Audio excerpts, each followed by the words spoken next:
اتوقع ما في حدا لحد الان ما طلع له مقطع من هذا الترند. في العالم هذا هو جديد رخيص يجنن يهبل خيال يمول تنزيلاتنا جديد كله رخيص داخل كيس يوم الخميس اكل تميز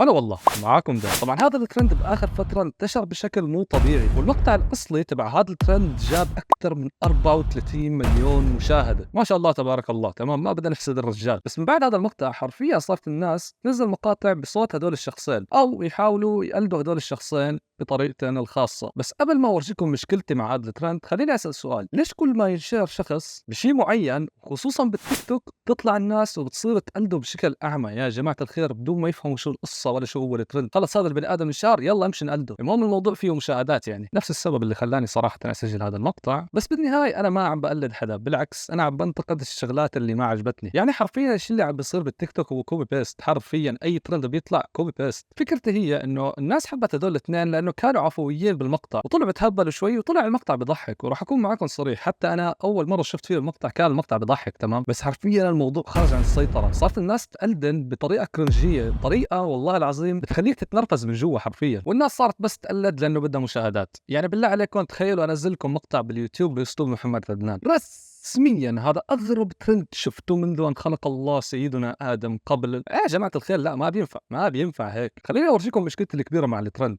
تعرف شو الفرق بين هاي وهاي؟ شو هاي؟ رخيص جديد يموت خيال.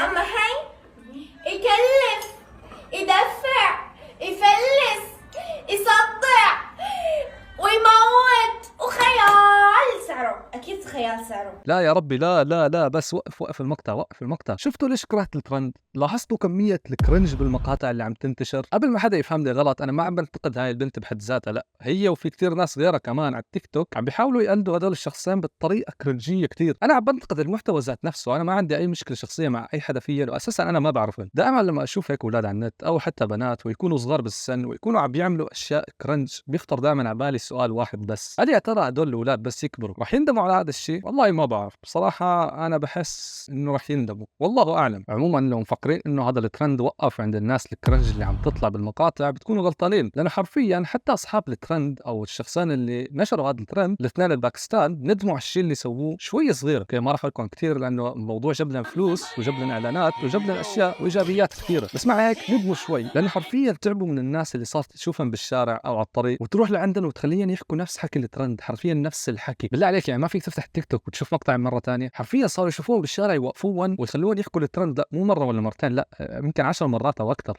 هلا خلاص هذا هو جديد رخيص يجنن يهبل يموت خيال.